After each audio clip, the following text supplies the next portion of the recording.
Si Police General Romel Marbil ang tinalagang ika-30 PNP Chief ng Pilipinas. Ngayon pa lang may bili na sa kanya si Pangulong Bongbong Marcos. Nasa frontline ng balitang yan si Maricel Halili.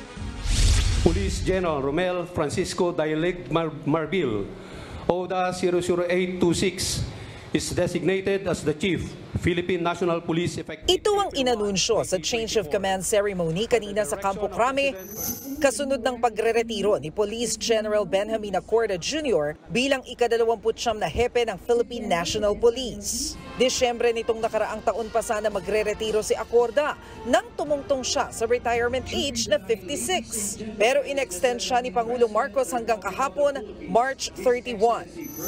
At kanina nga, itinalaga na ang kanyang mista na si Police General Romel Marbil bilang kapalit niya.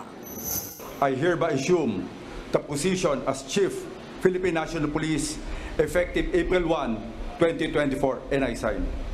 Graduate ng Philippine Military Academy Class of 1991 si Marbil. Bago siya italaga, hinawakan muna niya ang PNP Director for Controllership at nagsilbi bilang Regional Director ng Police Region Office 8 at hepe ng Highway Patrol Group. Sabi ni Marbil, 3 bagay ang pagtutuunan niya ng pansin sa kanyang termino, ang pagbibigay ng dekalidad na liderato, pagpapanatili ng kaayusan at pagbabalik tiwala ng publiko sa mga pulis. Mahusay, matatag at maaasahan na kapulisan. This is our promise and commitment to our country as we undertake the internal and external changes necessary to improve our services to you. Bili ni Pangulong Marcos kay Marbil.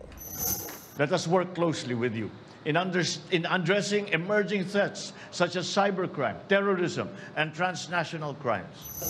Kasabay niyan, kinilala rin ni PBBM ang mga kontribusyon ni Acorda sa PNP. Kanina, ginawa ni Acorda ang pinakahuli niyang inspection of troops bilang PNP Chief.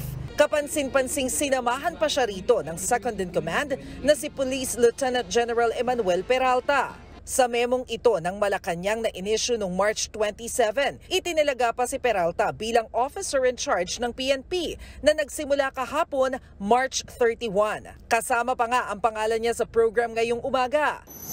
Pero di pa man nagiinit bilang OIC, nagtalaga na ng bagong PNP Chief ang Pangulo. Sa Pebrero ng susunod na taon, maaabot ni Marbil ang mandatory requirement age na 56. Nagbabalita mula sa Frontline, Maricel Halili, News 5. Mga kapatid, Lucy Cruz Valdez po, maging maalam at may pakialam sa mga napapanahong balita sa bansa.